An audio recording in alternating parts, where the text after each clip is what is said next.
मेरी चाची बहुत खूबसूरत और नौजवान थी। वह घर में अकेली रहती थी और मुझे अपने पास बुला लेती और अपनी तन्हाई मिटाती थी।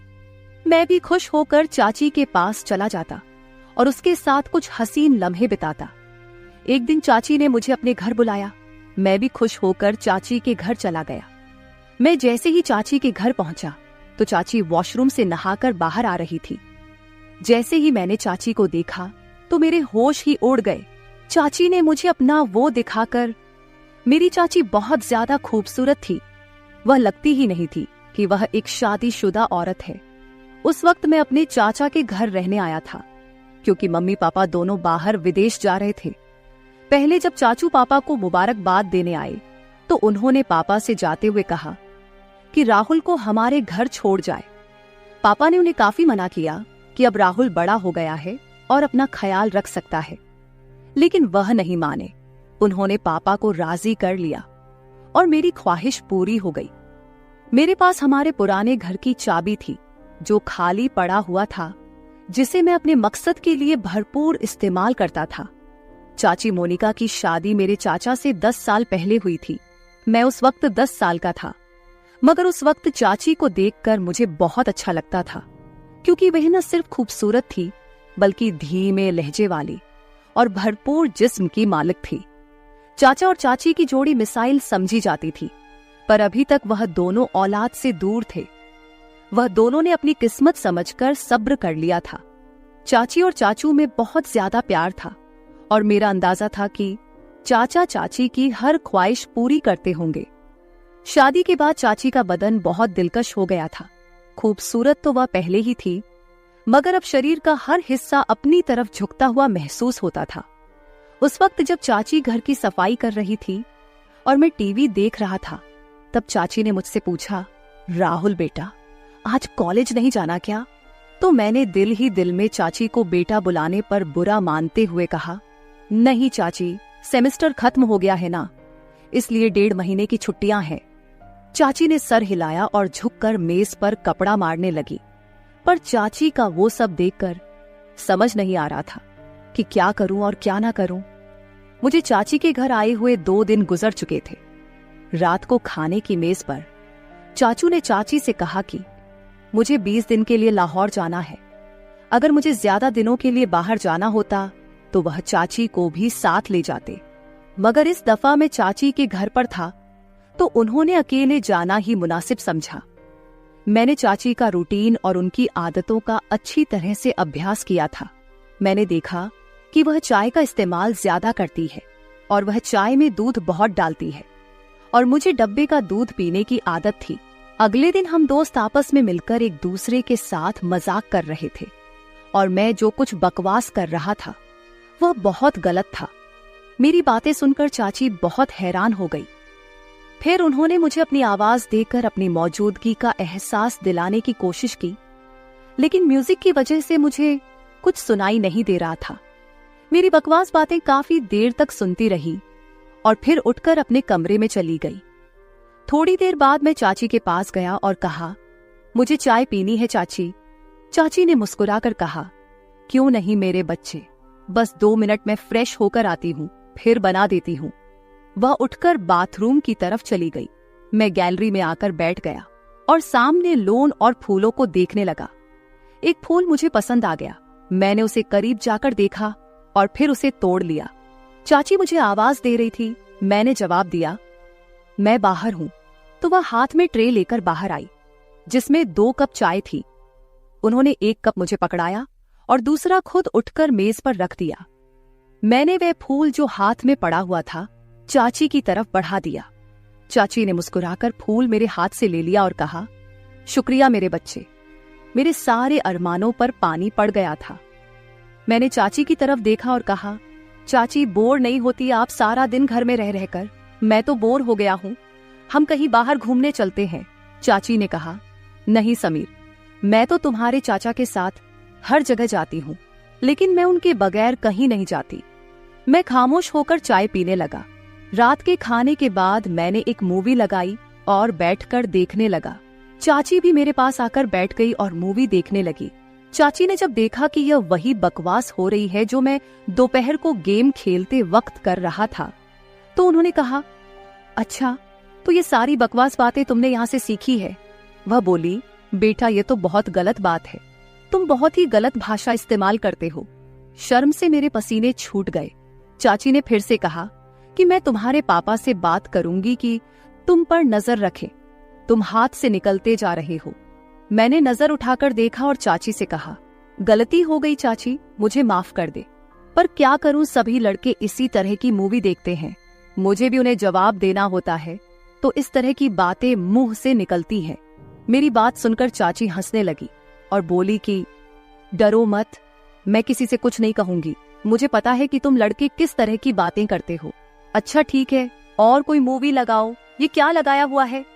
तब जाकर मेरी सांस में सांस आई और मैंने चाची से पूछा कि चाची मैं कौन सी मूवी लगाऊं? उन्होंने कहा कि कोई इंडियन मूवी लगाओ। मैंने कोई इंडियन मूवी लगा दी। चाची मूवी देख रही थी और मैं चोरी चोरी चाची को देख रहा था। चाची ने अपनी एक टांग उठाकर दूसरी टांग पर रखी और सोफे की टेक और बाजू से लगकर आराम से बैठ गई। फिर मैंने भी अपनी एक टांग उठाकर अपनी दूसरी टांग पर रखी। मुझे लगा कि चाची ने मेरी इस हरकत को नोट किया है और उनके चेहरे पर हल्की सी मुस्कुराहट आ गई। मैं भी चाची की तरह दूसरे कोने पर बैठा हुआ था। फिर चाची ने मुस्कुराते हुए अपनी पोजीशन सही की और मैंने भी उनको देखा और सही होकर बैठने में ही बेहतर समझा। चाची हंसने लगी और बोली, राहुल तुम मेरी नकल उतार रहे हो। मैंने उनकी तरफ देखकर सर हिलाया तो उन्होंने थोड़ा सा गुस्सा करते हुए कहा, तुम मुझे क्यों तंग कर रहे हो? मैंने मुस्कुराकर कहा, आपको तंग करना मुझे अच्छा लगता है। वो बोली, क्यों? मैंने फौरन कहा, कितने दिन हो गए हैं ना, किसी की डांट खाई है, ना किसी से जूते, ऊपर से आप बहुत ही बोर है। मेरी बात सुनकर उनके माथे पर बल पड़े थे। उन्होंने कहा, राहुल क्या मैं वाकई बोर हूं? तो मैंने कहा, पता नहीं अकेला रहकर मेरा क्या होगा। चाची ने मुस्कुराते हुए कहा, तुम्हें मार खानी है तो मैं देती हूं। वो मुझे कोई मासूम सा शरारती बच्चा समझ रही थी और ये बात मेरे फायदे की थी। शायद इसी तरह की फिजूल बातें करते करते चाची मुझे काफी नजदीक हो गई।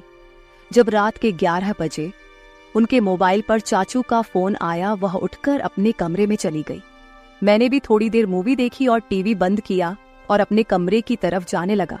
तभी मुझे चाची के कमरे से चाची की आवाज आई, यार बहुत मिस कर रही हूं आपको, पता नहीं कैसे गुजरेंगे ये दिन। पता नहीं दूसरी तरफ से क्या कहा गया, मगर जो बात चाची ने कही थी वह मेरे लिए किसी सरप्राइज से कम नहीं थी।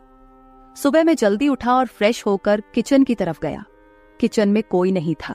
मैंने चाची के कमरे की तरफ जाकर देखा तो दरवाजा बंद था, यानी चाची सो रही थी।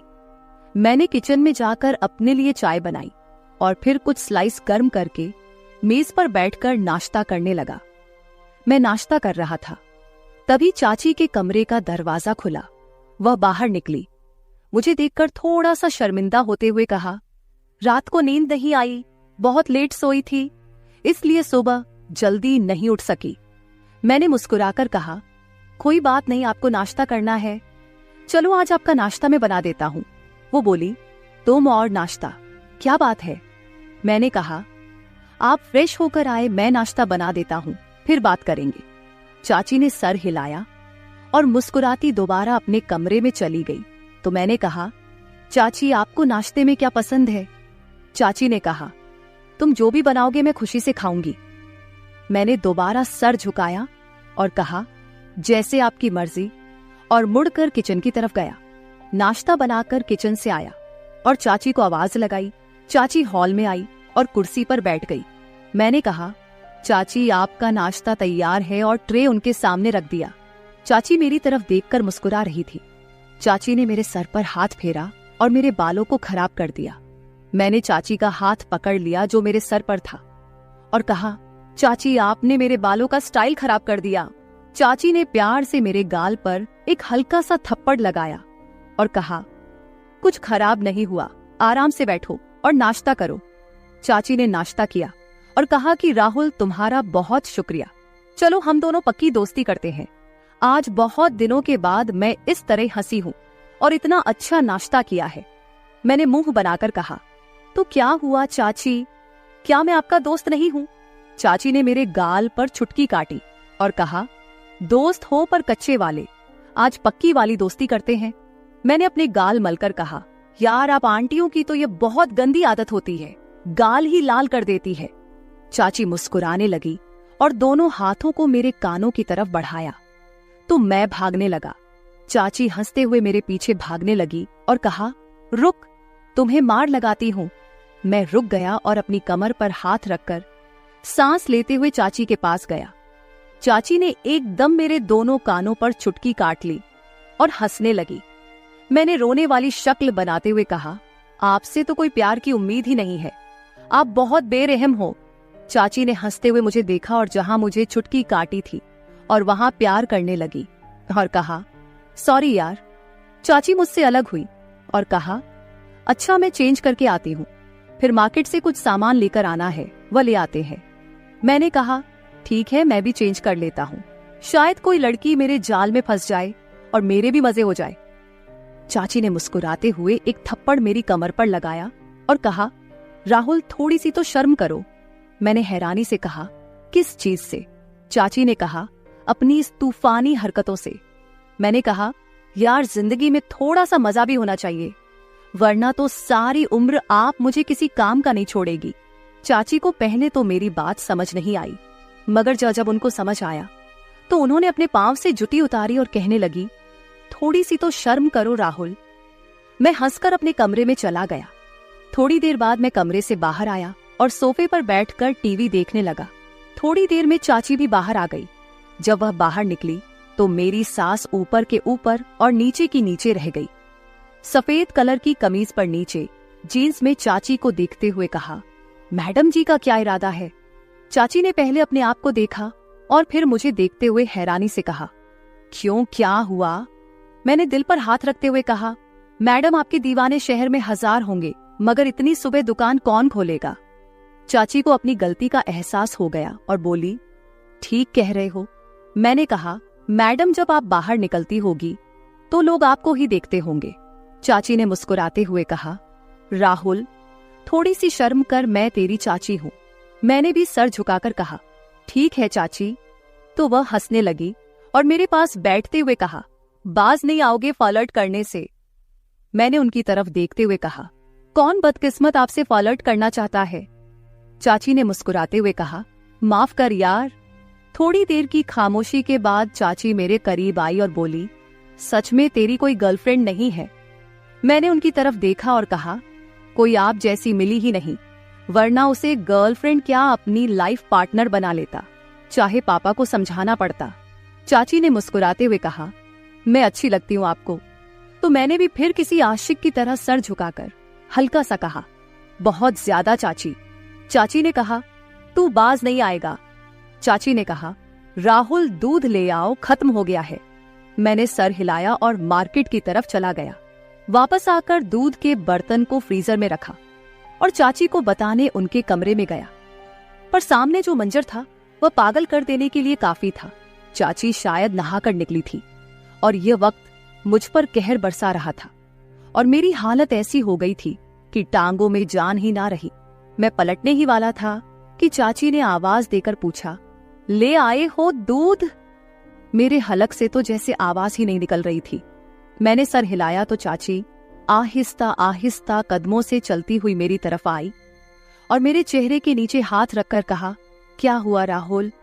मैंने चेहरा ऊपर उठाया और उनकी आंखों में देखते हुए कहा, कुछ नहीं चाची। चाची ने मेरी आंखों में देखा और कहा, राहुल सच सच बताओ, मेरा इस तरह तुम्हारे सामने आना अच्छा है क्या? मैंने सर हिलाया और दोबारा सर झुकाकर कहा, अगर आपको लग रहा है कि मैं आपकी तरफ अट्रैक्ट हो रहा हूं तो आप गलत है चाची। चाची, आपका जिस्म आपकी मोहब्बत के इजहार का जरिया है, लेकिन यही सब कुछ ठीक नहीं है। चाची ने एक लंबा सांस लिया और मुझे इस तरह देखा जैसे मैं दीवाना हूं।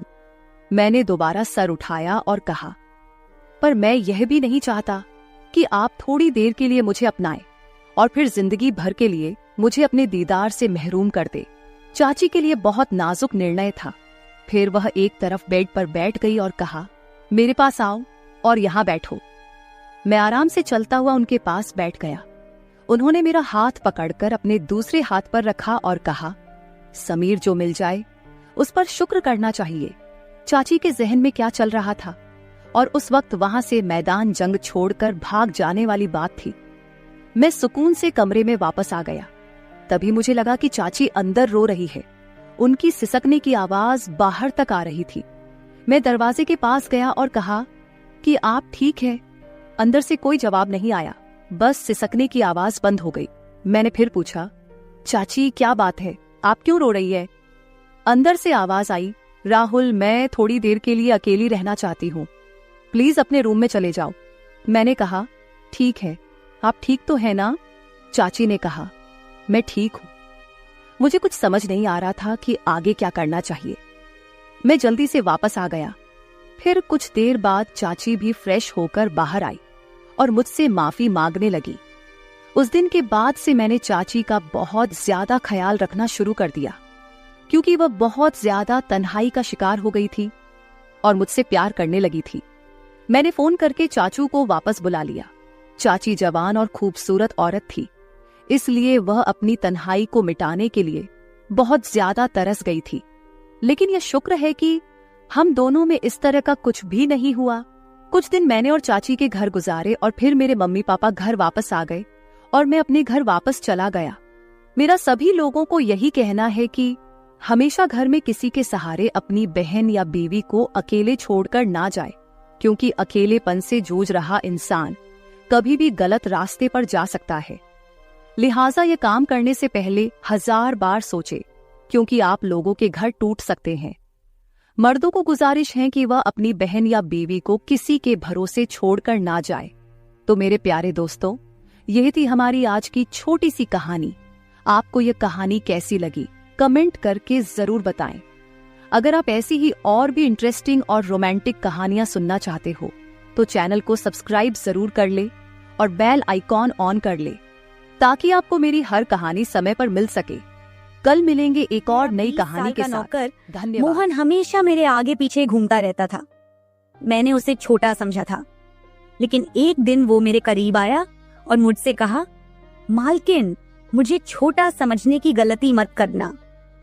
उस रात जब मैंने उसे देखा तो मेरी आंखें हैरत से फटी की फटी रह गई, क्योंकि उस रात मोहन ने 20 साल के लड़के की तरह नहीं बल्कि 30 साल के आदमी की तरह मुझे। दोस्तों, कहानी सुनने से पहले दिल थाम कर बैठिएगा, क्योंकि कहानी बहुत ही रोमांचक और खतरनाक होने वाली है। चलिए कहानी शुरू करते हैं। जिस दिन से मोहन मेरे पास सोने लगा था, तब से मेरे शरीर में बदलाव आने लगे थे। मुझे लगा था कि मोहन अभी छोटा है और उसे कुछ समझ नहीं आता होगा, लेकिन धीरे धीरे उसकी गलत हरकतें मेरे सामने आने लगी। अब मुझे अच्छी तरह से समझ आ गया था कि मोहन मुझसे क्या चाहता है। मैंने कभी सोचा भी नहीं था कि एक 20 साल का लड़का मेरी तरह की 40 साल की महिला को इतना सुख दे सकता है। आज से कुछ महीने पहले मैं उसको अपने गांव से अपने साथ शहर लाई थी। मेरे घर में सिर्फ मैं और मेरा 1 साल का बेटा था। जब मैं काम पर जाती थी तो मोहन मेरे बच्चे की देखभाल करता और वह मेरे घर का ध्यान रखता था। मैं बिना शादी के मां बन गई थी। मेरे बॉयफ्रेंड ने शादी का झांसा देकर मेरे साथ प्रेम का खेल खेला। जब मैं गर्भवती हो गई तो मैं उसको बताने के लिए उसके घर गई और वहां मैंने देखा कि उसकी शादी हो रही थी। उसने मेरे साथ प्यार करने का नाटक किया। जब मैं गर्भवती हो गई तो उसने किसी और लड़की से शादी कर ली। मेरे पेट में पल रहे बच्चे को मारने का मेरा मन नहीं हुआ, और जब मैंने गर्भपात कराने का सोचा तब तक समय निकल चुका था। मैं 4 महीने की गर्भवती हो चुकी थी। जब मेरे मम्मी पापा को इस बात का पता चला तो उन्होंने मुझे घर से बाहर निकाल दिया और मैं शहर आकर बिल्कुल अकेली रहने लगी। कुछ महीनों बाद मेरे दादाजी बहुत बीमार हो गए, तो मैं उनको मिलने के लिए अपने गांव गई। मेरे दादाजी ने मुझे मिलने के लिए बुलाया था, इसलिए मैं गांव गई थी। जब मैं गांव पहुंची तो वहां पर सिर्फ मेरे दादाजी ने ही मेरे बेटे को प्यार से गोद में लिया था। मेरा बेटा अंश दादाजी की गोद में खेल रहा था। तभी मुझे मेरे ऑफिस से फोन आया और मैं बात करने के लिए बाहर चली गई। जब मैं वापस आई तो मेरा अंश दादा के पास नहीं बल्कि घर के एक नौकर के पास था। मैंने देखा कि अंश उस नौकर के पास अच्छे से खेल रहा था। मैंने अपने बच्चे को उस नौकर से लिया और वहां से जाने लगी। तभी उस नौकर ने मुझे रोक लिया और कहने लगा, मालकिन, मुझे आपकी थोड़ी मदद चाहिए। मुझे पैसे की नहीं बल्कि काम की जरूरत है। उसने अपना परिचय दिया और कहा, मैं मोहन हूँ। मैं इस घर में साफ सफाई का काम करता था, लेकिन अब बड़े साहब मुझे काम से निकालने की बात कर रहे हैं। अगर आपके पास कोई काम हो तो बताइए। मुझे काम की बहुत जरूरत है।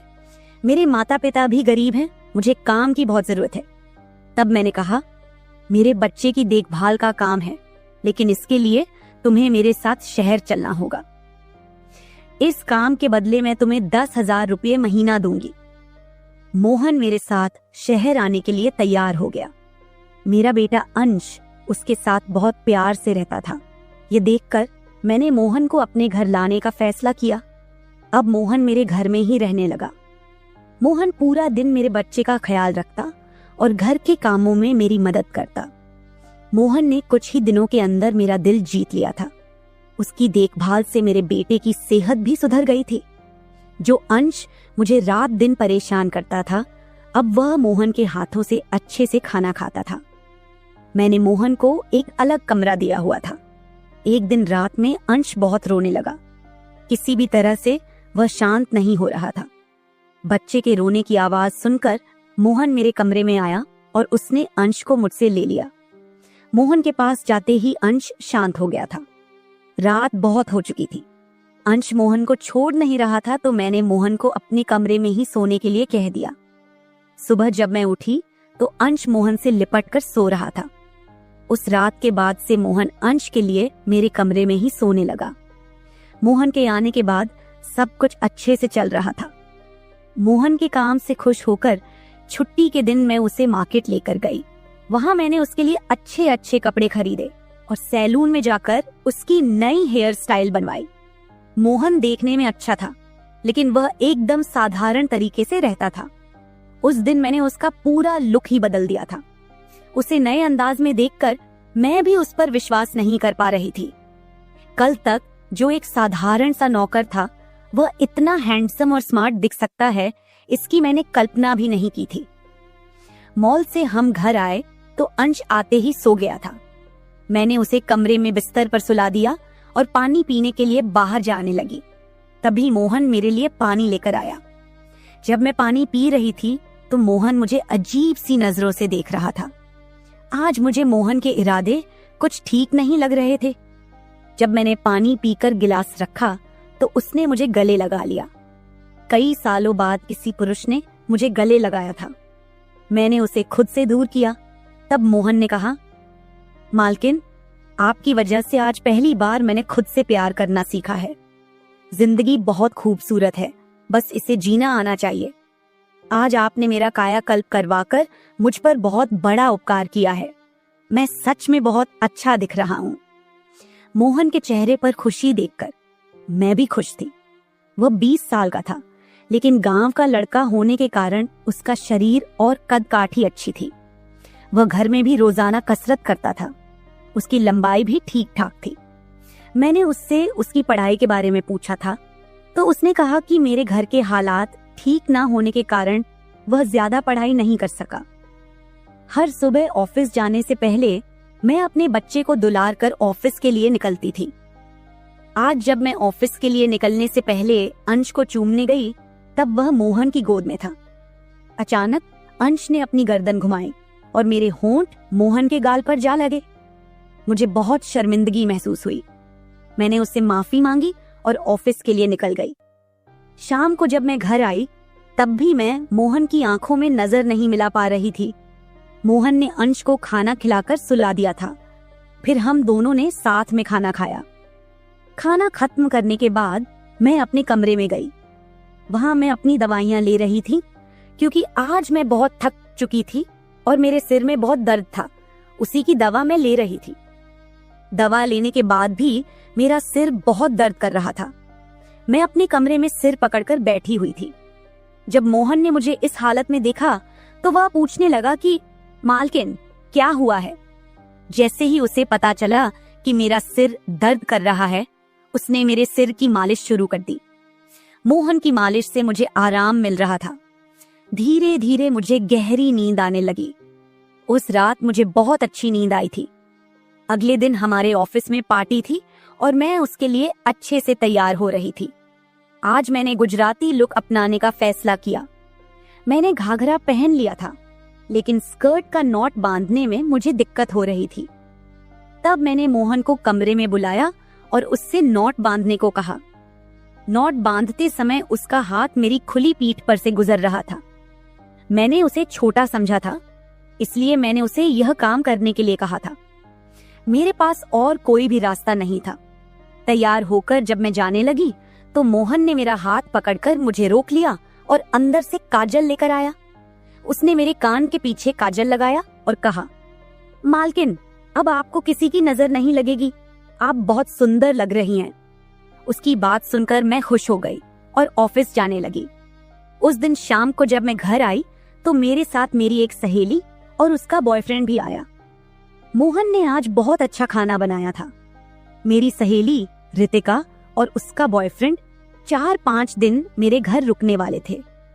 अगले दिन रात को मोहन ने खाना बनाया और रितिका और उसके बॉयफ्रेंड को खाने के लिए बुलाया, लेकिन वो दोनों अपने कमरे में ही ड्रिंक कर रहे थे। रितिका तो बहुत ज्यादा पी चुकी थी, वह खाना खाए बिना ही सो गई। उसका बॉयफ्रेंड अरुण हमारे साथ खाना खाने बैठा। उसने कहा, नेहा, तुम रितिका से भी ज्यादा सुंदर हो। अरुण के बोलते ही मोहन उसे गुस्से से देख रहा था। खाना खत्म करने के बाद अरुण अपने कमरे में चला गया। उसके जाते ही मोहन मुझसे कहने लगा, मालकिन, आपके ये कैसे दोस्त हैं? मुझे उस आदमी की बात बिल्कुल भी अच्छी नहीं लगी। तब मैंने मोहन से कहा, मैं तुम्हें घर के मेंबर की तरह समझती हूँ। इसका यह मतलब नहीं कि तुम मेरे मेहमानों से कुछ भी कहे। तुम एक नौकर हो और नौकर की तरह रहो। ज्यादा होशियार बनने की जरूरत नहीं है। तुम्हारा जो काम है सिर्फ वही करो, बाकी मुझे कुछ सिखाने की जरूरत नहीं। मोहन को डांटकर मैं अपने कमरे में चली गई। मैंने उसे डांट दिया था, फिर भी वह मेरे लिए पानी लेकर आया। तब मैं पानी पीकर सो गई। आज मोहन मेरे कमरे में सोने नहीं आया था, ऐसा मुझे लगा। लेकिन सुबह जब मेरी आंख खुली तो मैंने उसे अपने बगल में पाया। जब मैं बिस्तर से उठकर बाथरूम जाने लगी तो रितिका मेरे कमरे में आ गई। वह बहुत गुस्से में लग रही थी। उसने मोहन की तरफ गुस्से से देखा और कहा, तुम्हारे इस देहाती नौकर ने मेरे बॉयफ्रेंड का हाथ तोड़ दिया है। मोहन बस सिर हिलाता रहा और बोला, मालकिन, मैंने कुछ भी नहीं किया। रात को अरुण साहब बहुत नशे में थे, तभी उनका संतुलन बिगड़ गया होगा और वे गिर गए होंगे। मोहन भला अरुण साहब पर हाथ क्यों उठाएगा? मेरे कहने पर मोहन ने उन दोनों से माफी मांगी। रितिका और अरुण तभी वहां से चले गए। मोहन मुझसे भी माफी मांगने लगा। मुझे पता था कि मोहन ने कुछ भी नहीं किया। आज मैं ऑफिस नहीं गई क्योंकि कई दिनों से मेरा शरीर थका थका महसूस कर रहा था। मैंने सोचा था कि आज पूरा दिन घर में ही रहकर आराम करूंगी। नाश्ता करने के बाद मैं फिर से 1 घंटे के लिए सो गई। अंश भी मेरे साथ सो गया था। उठने के बाद मुझे 1 कप चाय की जरूरत महसूस हुई। मैं मोहन को चाय बनाने के लिए पुकार रही थी, लेकिन उसकी तरफ से कोई जवाब नहीं आ रहा था। उसे ढूंढते ढूंढते मैं उसके कमरे में चली गई। जब मैं उसके कमरे में गई तो देखा कि मोहन अभी अभी नहाकर बाथरूम से बाहर आया था। उसने शर्ट नहीं पहनी थी। मैंने पहली बार उसे इस तरह देखा। मोहन का शरीर बेहद मजबूत था। उसका शरीर किसी योद्धा की तरह दिख रहा था। मैं उसे टकटकी लगाकर देख रही थी। मुझे उस वक्त कोई होश नहीं था। कई सालों बाद मैं किसी जवान मर्द को इस तरह बिना कपड़ों के देख रही थी। मैं उसे टकटकी लगाए देख रही थी, तभी मोहन ने मुझे आवाज दी। वह मेरे सामने शर्ट पहनकर खड़ा था, फिर भी मैं अपनी सुध बुध खोए उसे देख रही थी। उसने मेरी आंखों के सामने चुटकी बजाई। तब मैं होश में आई और उससे कहा कि मेरे लिए चाय बना दे। आज मैंने घर में ही थोड़ा खुद का स्किन केयर करने का सोचा, इसलिए दोपहर के समय मैं अपने कमरे में अपना पार्लर चलाने लगी। उस समय मैंने शॉर्ट्स और गाउन पहन रखा था और मैं अपने पैरों का वैक्सिंग कर रही थी। वैक्सिंग करते समय गलती से मैंने थोड़ा ज्यादा गर्म वैक्स अपने पैर पर लगा लिया, जिससे जलन हुई और मेरे मुंह से तेज आवाज निकल गई। मेरी आवाज सुनकर मोहन भागता हुआ मेरे कमरे में आया। उसने मेरे जले हुए पैर को देखा। उसने मेरे पैर से गर्म वैक्स हटाया और वहां क्रीम लगा दी। उसके हाथ बार बार मेरे पैर पर अनजाने में फिर रहे थे और उस वक्त मेरे मन में जो भावनाएं उत्पन्न हो रही थीं, उन्हें व्यक्त करना मेरे लिए मुश्किल हो रहा था। मेरे पैर में इतना ज्यादा दर्द हो रहा था कि मेरी सिसकियां निकल रही थीं। मेरी हालत देखकर मोहन ने कहा, मालकिन, अब आप आराम से बिस्तर पर लेट जाइए। आपको जो भी करना है मुझे बताइए, मैं आपकी मदद कर दूंगा। मैंने उसे मेरे दूसरे पैर का वैक्सिंग करने को कहा। मोहन ने जैसा मैंने बताया वैसा ही किया। उसने मेरे चेहरे की मसाज भी कर दी। जब वह मेरी मसाज कर रहा था तो उसके स्पर्श में एक अजीब सा सुकून था, जिसने मेरी पूरी थकान दूर कर दी। अब मोहन मेरे कुछ ज्यादा ही करीब होने लगा था और मुझे भी समझ आने लगा था कि वह मुझसे क्या चाहता है। आज रात मैंने उसे मेरे कमरे में सोने के लिए मना कर दिया। दिन भर मैं घर में नहीं होती, कम से कम रात को तो मुझे मेरे बच्चे के साथ अकेले समय बिताना चाहिए। हर बार मोहन का मेरे कमरे में आना मुझे पसंद नहीं था, इसलिए मैंने उसे कमरे में सोने के लिए मना कर दिया। इस तरह दिन बीतने लगे। कुछ दिनों तक तो मेरा बेटा अंश मोहन के बिना सो नहीं पाया, लेकिन धीरे धीरे उसने रोना बंद कर दिया और उसको मोहन के बिना सोने की आदत हो गई। इस बीच मुझे अपने अंदर कुछ अजीब से बदलाव महसूस होने लगे थे। सुबह उठते ही मेरा शरीर बहुत दुखने लगता था, जैसे सारा दिन किसी भारी काम में बीता हो। हर रात यही सवाल मेरे मन में गूंजता, अचानक ये सब क्यों हो रहा है? कहीं मेरे साथ कुछ गलत तो नहीं होता? कुछ दिनों में मेरी शारीरिक पीड़ा इतनी बढ़ गई कि मुझे बिस्तर से उठने की भी इच्छा नहीं होती थी। आखिरकार मैंने ऑफिस से 1 हफ्ते की छुट्टी ले ली, ये सोचते हुए कि शायद आराम करने से थोड़ा ठीक हो जाऊं। अब सारा दिन अंश मोहन के साथ ही रहता था। जब उसे भूख लगती तो वह बीच बीच में मेरे पास आ जाता। आज मैं अपने कमरे में अपनी कमर पकड़े बैठी थी। कमर में बहुत ज्यादा दर्द हो रहा था। मन में कई ख्याल चल रहे थे। क्या ये दर्द कोई संकेत है? क्या मुझे किसी बड़ी परेशानी का सामना करना पड़ेगा? रात के 10 बजे का वक्त था। मोहन पानी लेकर मेरे कमरे में आया। मेरी कमर पर हाथ देखकर उसने समझ लिया कि मुझे बहुत तकलीफ हो रही है। मोहन ने कहा, मैडम, अगर आपको कोई आपत्ति न हो तो मैं आपकी कमर की मालिश कर देता हूँ। मेरी कमर इतनी दुख रही थी कि मैंने उसकी मालिश के लिए हाँ कर दी, लेकिन उससे पहले मैंने अपने कमरे की लाइट बंद कर दी। छोटे 0 बल्ब की रोशनी में मेरी कमर उसे नहीं दिखेगी, इसलिए मैंने कमरे की बड़ी लाइट बंद करके 0 बल्ब जला दिया। मोहन ने धीरे धीरे मेरी कमर पर मालिश शुरू दी। उसकी उंगलियों का स्पर्श ऐसा था जैसे दर्द को धीरे धीरे चुरा ले जा रहा हो। मैं कुछ पल के लिए पूरी तरह सुकून में खो गई। ऐसा लग रहा था कि मेरी सारी पीड़ा बस छू मंतर हो गई हो। मालिश करते करते मोहन ने अचानक पूछा, मैडम, क्या आपको कभी अंश के पिता की याद नहीं आती? उसका सवाल सुनकर मैं कुछ पल के लिए चुप हो गई। फिर उसने धीरे से कहा, आप इतनी खूबसूरत और जवान हैं, फिर भी आपने अकेले रहने का फैसला क्यों किया? उसकी बातों ने जैसे मेरे दिल को छू लिया। मैंने उससे कहा कि शायद तुम्हारे सवाल का उत्तर मेरे पास नहीं है। उस सवाल पर वहीं विराम लग गया। उसने मेरी बात सुनकर कुछ नहीं कहा, लेकिन उसने मालिश जारी रखी। आज मुझे मोहन के इरादे कुछ ठीक नहीं लग रहे थे। मैं सोचने लगी, क्या मोहन सिर्फ सवाल कर रहा था या उसके मन में कुछ और था? मुझे समझ नहीं आ रहा था कि ये सब सिर्फ एक सामान्य बातचीत थी या फिर किसी रिश्ते की शुरुआत का संकेत। उस रात मोहन की मालिश से मुझे अच्छी नींद आ गई थी। 2 दिन बाद वह तारीख आने वाली थी जब मैंने पहली बार अपने प्रेमी से मुलाकात की थी। उस दिन का इंतजार मेरे दिल में एक तूफान ला रहा था। आखिरकार वह दिन आ ही गया। सुबह से ही मैंने खुद को किसी न किसी काम में व्यस्त रखने की कोशिश की, लेकिन जैसे जैसे रात गहरी हो रही थी, मुझे उसके साथ बिताए पल बार बार याद आ रहे थे। आज मुझे बहुत ही अकेलापन महसूस हो रहा था। आज वह मेरे साथ नहीं था, लेकिन वह मेरे बच्चे का पिता था। अंश को देखकर मुझे रोज उसकी याद आती थी और आज मैं अपनी भावनाओं को छुपा नहीं पाई। मैं अपने कमरे में जोर जोर से रोने लगी।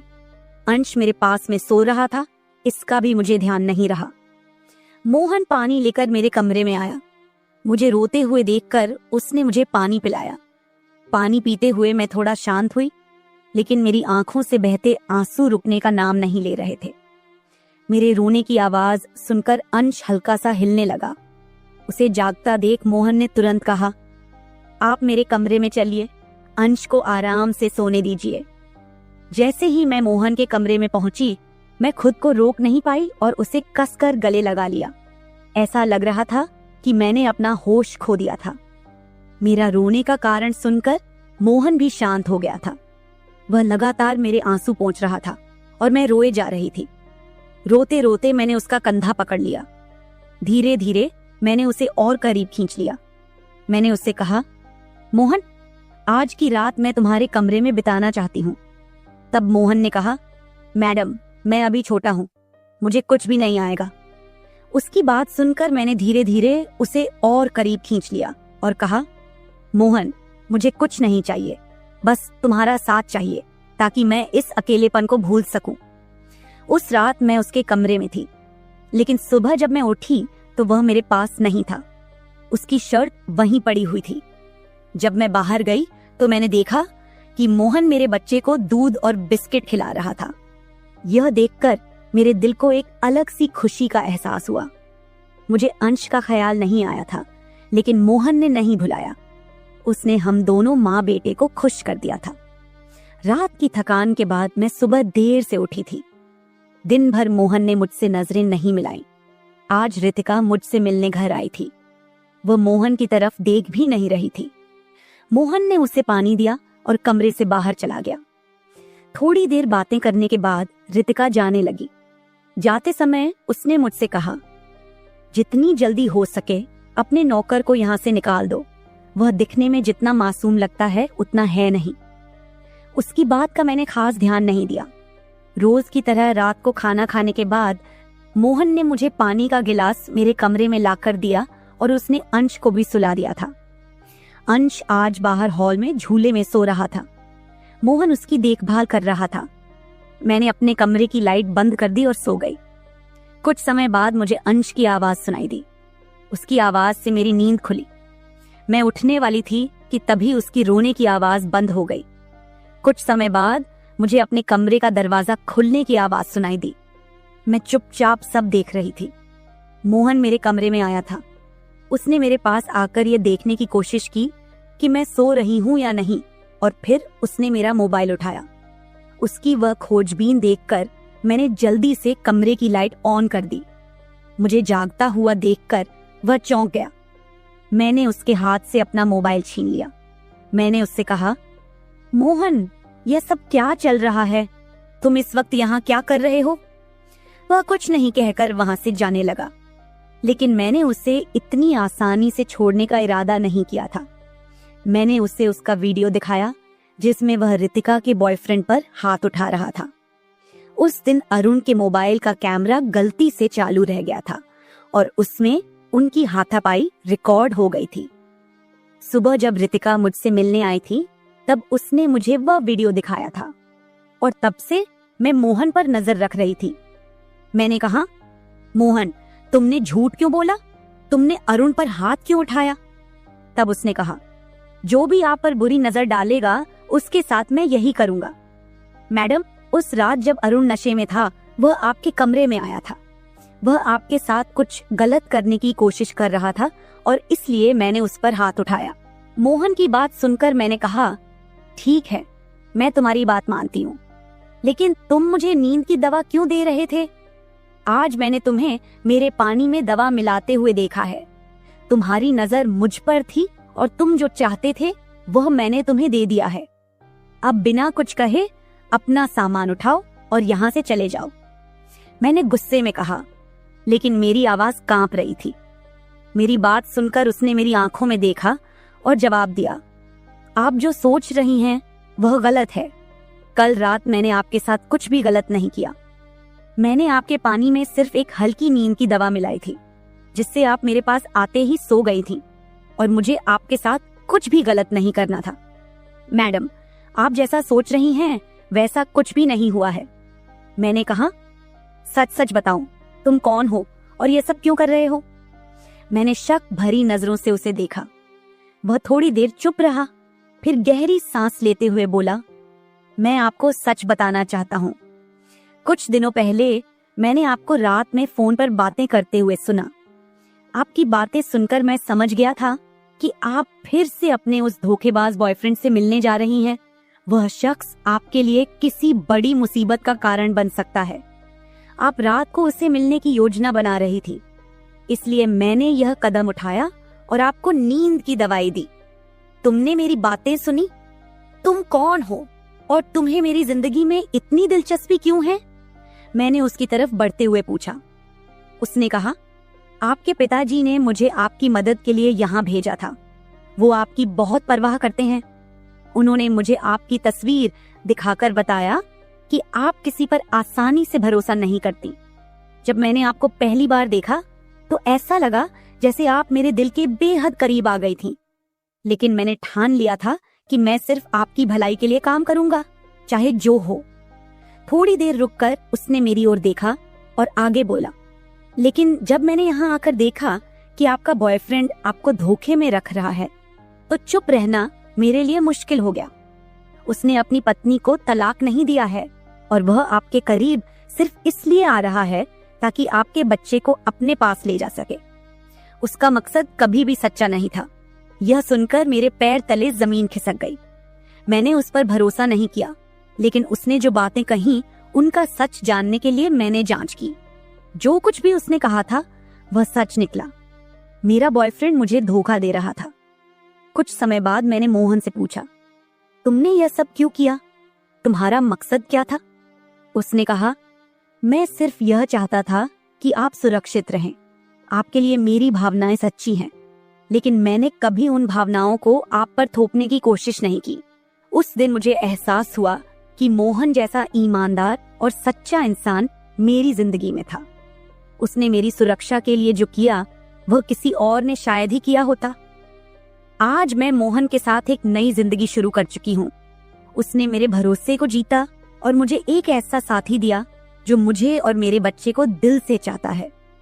मेरे पिताजी की वजह से आज मैं इस खुशहाल जिंदगी का हिस्सा हूँ।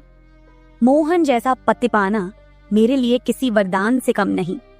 दोस्तों, जब हम किसी से प्यार करते हैं तो हमारी आंखें बंद हो जाती हैं और दिल पूरी तरह भरोसा कर लेता है। उस वक्त हमें न अपनी समझ दिखती है, न किसी और की बात सुनाई देती है। ऐसा ही मेरे साथ हुआ। मैंने आंखें मूंदकर अपने बॉयफ्रेंड पर भरोसा किया। लगा कि वो मेरा हर पल साथ देगा, लेकिन वही इंसान जिसने साथ निभाने की कसम खाई थी, उसने मुझे धोखा दे दिया। और सोचने वाली बात यह है कि जिसने कोई वादा नहीं किया था वो हर पल मेरे साथ खड़ा रहा। दोस्तों, सोचिए इस कहानी ने हमें क्या सिखाया। क्या आपको भी लगता है कि प्यार करने से पहले हमें दिल ही नहीं, दिमाग भी लगाना चाहिए? किसी को जानने और समझने का वक्त देना चाहिए। क्या प्यार में भरोसे से पहले समझदारी जरूरी है, या दिल के फैसले ही सबसे सही होते हैं? अपनी राय नीचे कमेंट में जरूर बताएं। शायद आपकी सोच किसी की जिंदगी बदल दे। ऐसी ही दिलचस्प और रोमांचक कहानियों के लिए हमारे चैनल को सब्सक्राइब करना न भूलें। धन्यवाद।